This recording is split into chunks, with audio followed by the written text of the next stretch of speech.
This is one of my favorites. The pinball in a single piece wooden block. As you can see, there's no way that a pinball is going to fit into that hole. So let me show you how you can do this. This wooden cube right here is about 2.5 inches all the way around, but I think this one I'm going to make 2 1/4. And here is the size of a pinball, or at least the pinball that I'm going to be using.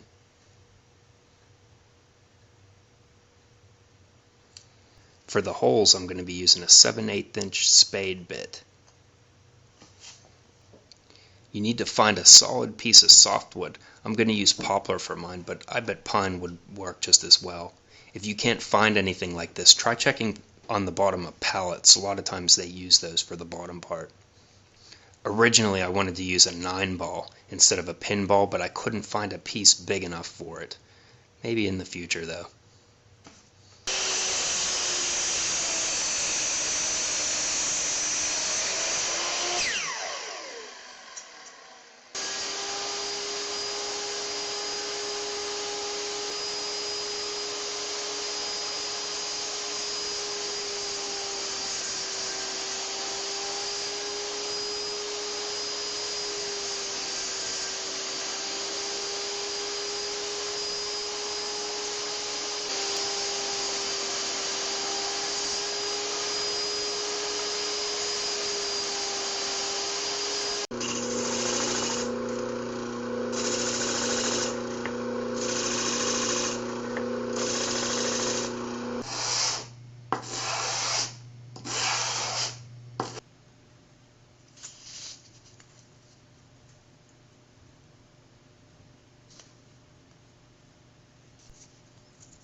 Now I want to get the insides nice and smooth with a drum sander.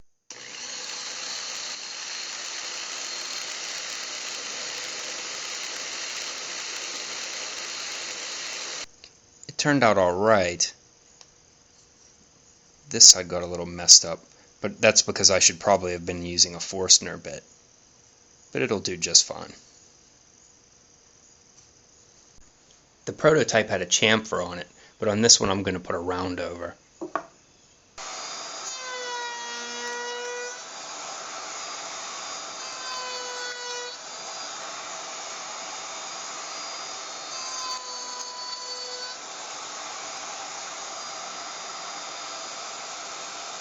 I want this to look a little more round than it is, so I changed the 1/4 inch roundover bit to a 3/8 roundover bit. The bearing has been set in line with the fence, and that'll keep this piece from getting sucked in towards the router bit.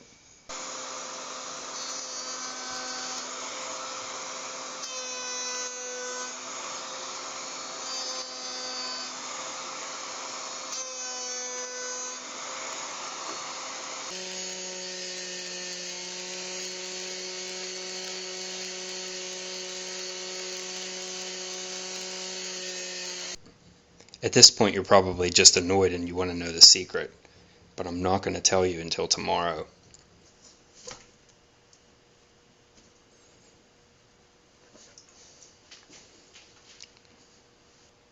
Now I'm just going to let it soak for about 24 hours. See you later. It's been 24 hours and I replaced the water that was in there with hot water, just in preparation for putting the bearing in, and it's been fizzing like Alka-Seltzer for the last 10 minutes, so I'm going to give it another half hour just to finish whatever it's doing. I'm going to use the vise to press the pinball into place, so I'm going to coat the pinball with mineral oil to help it on its way and to keep it from rusting while it's drying out over the next couple days. I also made this PVC sleeve that'll help push the pinball in. To minimize the chance of splitting the piece while I'm pressing it in, I'm going to be pressing it in through the end grain. Let me explain why. Let's take a look at it up close. Now let's take a look at it up really close. Consider by way of analogy that our block of wood isn't all that different in structure from a bundle of drinking straws. In fact, when you look at wood under a microscope, it looks very much like this. Then you can imagine that our pinball passes through the end grain of the wood with a lot easier than it would by being pressed directly through the center. Likewise, driving a chisel through the grain is going to be a lot easier this way, or through the top of the end grain itself, than it would be to try to drive the chisel straight through.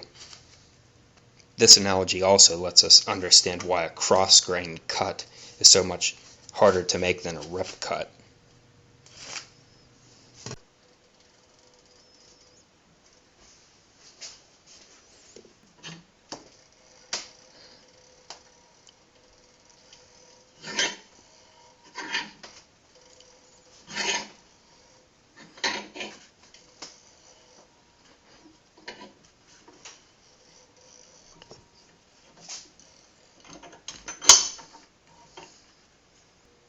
Now I'm going to let it soak just for about 10 minutes just to help repair any damage that might have been done when I pressed it in. I don't want to dry it out too fast over the next couple days, or else I run the risk of splitting it. After about 3 or 4 days when it's completely dry, I'll probably use mineral oil to treat the wood, and then give it a nice sanding and then finish it with shellac. If you bring out the grain with a nice finish, then it's really apparent that there are no seams in the wood, and that really lends itself to a nice effect. I really hope you enjoyed the video. Thanks for watching. I guess I should show you how you get the pinball back out.